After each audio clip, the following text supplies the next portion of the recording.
Recording has started. Okay, so first I want to apologize. When I switched over from the old videos to new videos, one of the videos got missed. I'm going to get that uploaded shortly after class. I mean, I think those first 14 slides are probably fairly straightforward, but just in case they aren't, because there's some math in there, I want to make sure that video gets posted because it's, you know, highly relevant to the assignment. First, because I think the general audience probably cares more about this stuff, I'll put it first in the video. Let's go over some stuff I've got about the exam. Okay, so I put up the survey, gave you guys the option. Do you want to have to go through the whole proctor track rigmarole and then make it closed notes and closed book, and I'll give you guys a study guide, or do you just want to take it online and you're welcome to use your book and notes, but I won't give you a study guide. And the results are 42 votes for cast, 10 voted for the proctored with study guide, 32 voted for unproctored without the study guide. So that's what we're going to go with.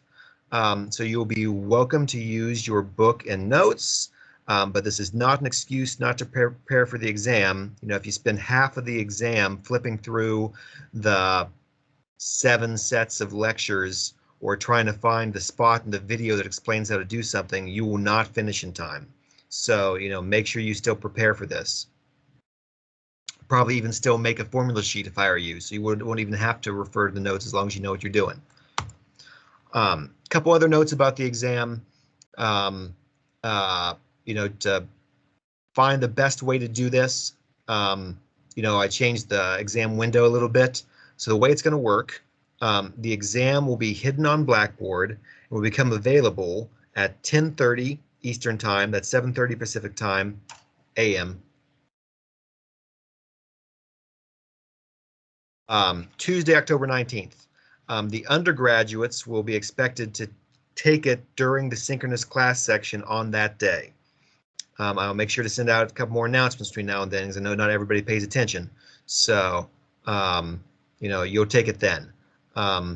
Graduate students, because I know they're, you know, the online students are in a weird situation, so we're going to give them a week to do it. So, once you start the exam, once you've accessed it, you'll have 1 hour and 20 minutes to take the exam. You know, that's the length of the undergraduate section for the course, so that's why that time was picked. I think the syllabus originally said 2 hours. The final will be 2 hours, but the midterm will be 1 hour and 20 minutes. I didn't want to have to make a longer exam for the graduate students, you know, just because you guys got more time.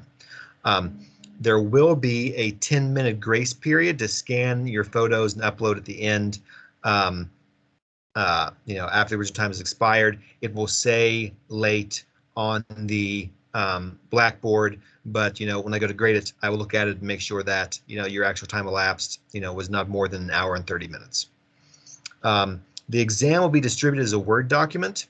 You know, you'll be welcome to type your results directly into the document, you know, or if some of the problems that's easier to handwrite, you can just take photos of your handwritten stuff.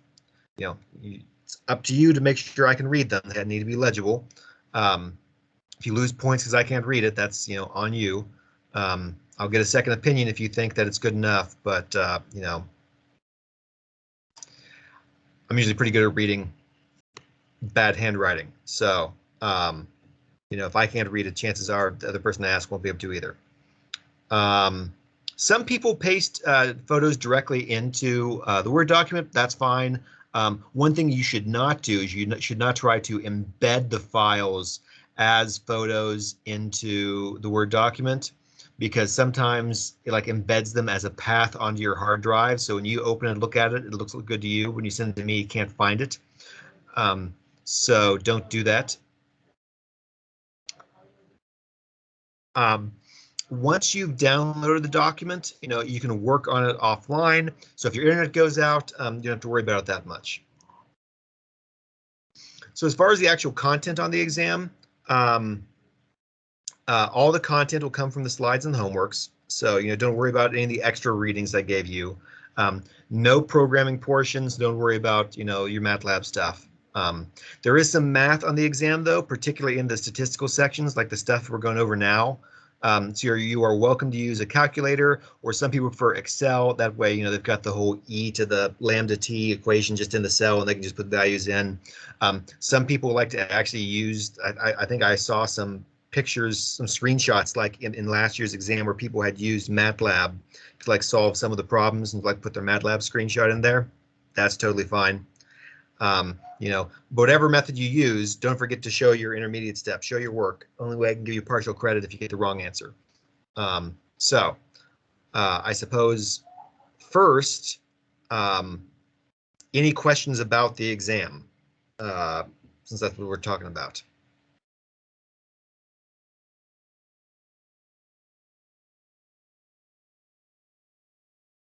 Okay, then I will stop sharing that. And let me bring up the homework question for this week. And let me share that. Share content.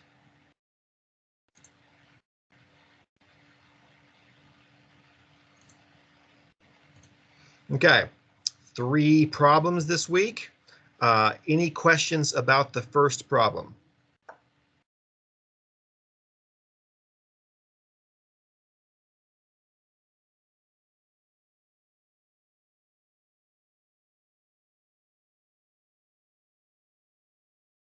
So determine the overall system reliability. So you will be giving me exactly one number. And that number should be between 0 and 1. If any of these problems that involve reliabilities, you get a number outside of the range of 0 to 1, and you put that answer on the exam or homework, I should immediately give you 0 points for your fundamental lack of understanding of probability. But it'd probably just be a heavy penalty. Typically, I give people at least some credit as long as they put an answer.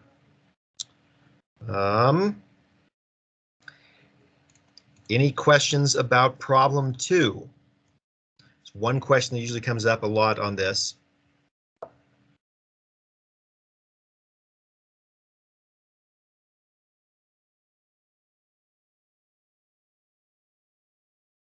Okay, so the question normally comes up is, does the direction of that arrow matter? Yes, it does. You can go from A through F to E. You cannot go down from D through F down to C. So that changes how you solve that problem. So, the direction of that arrow matters. So compute the overall system reliability. So part A, you should give me a number between 0 and 1. Provide a fault tree of this data dependency diagram. So that's going to be probably a hand-drawn picture. Maybe you've got some software that you EEs use that have the gates built in. You guys are welcome to use that. Visio or something. I'm not sure what you guys use nowadays. Does not have to be a minimal or minimized fault tree. If you just do the one with the and of a bunch of ors, I'm fine with that. Some people like the minimized ones, but I think it's easy enough just to do it the other way because I like the cut set approach. Any questions about problem 3?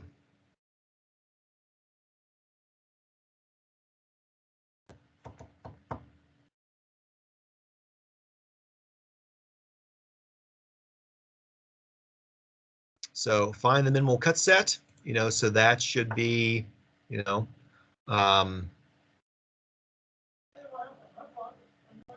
a set of multiple collections of letters. You can OR them together, plus signs, and you can just have an, curly brace, comma delimited list. That's fine too. Draw a fault tree, same thing as this one. I don't care if it's not minimal. You can do the and of ors, that's fine. Provided the component E has already failed, compute the reliability of the system, so another number. Remember this one's using the rates and exposure time, as opposed to this one is the pre-solved reliability. So remember, that's, you get slightly different method there. I checked a few minutes ago and there were no questions posted on the discussion forum. So are there any other questions about any of this stuff today?